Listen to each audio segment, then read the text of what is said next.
But that was, oh my God, I'll tell you what happened to me last week. Oh my fucking God. Were you here last week? Right, you fucking, were you here last week? Yeah. Yeah, because you just went like that. Like, oh, all right, okay. Right, so last week, I'll tell you what happened last week. So last week, I was chatting to two young girls in the front row, right? And I was talking to them about the GCSEs. And one of them's like, I've got a BTEC and that's worth 5 GCSEs. And I was, exactly, mate. I was like, no, it fucking ain't, you know.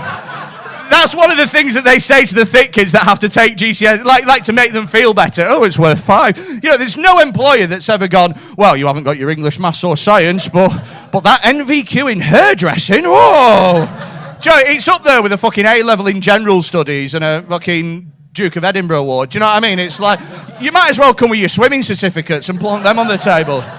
So what do you think you can bring to the company? Well, I can fetch a brick off the bottom of a pool in my pyjamas.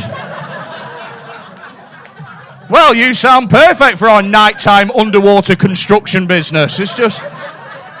So I was talking to them, right, and then one of them piped up, the one that was next to her piped up, and she went, I've got 6 GCSEs. Like that was something to boast about. And I went, I hate to break it to you, but that's less GCSEs than what the average person has. It's like you going, I have 1 shoe. It's like...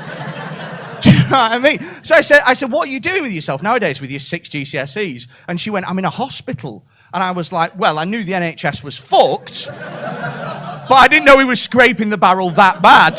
And she went, no, I'm a patient. So I was like this, and I went, oh, what have you got? And she went, I've got a form of brain damage. And I said, to be fair, I'm surprised they didn't diagnose that in high school when you only got 6 GCSEs.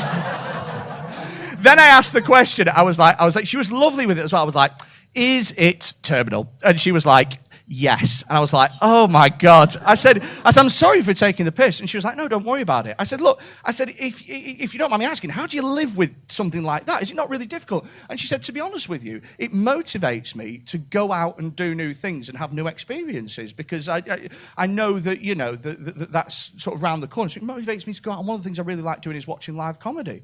I was like, holy shit, you are the most inspirational person that I've ever met. This is incredible. God bless you. And you are welcome to come to all of my gigs for the next 6 months.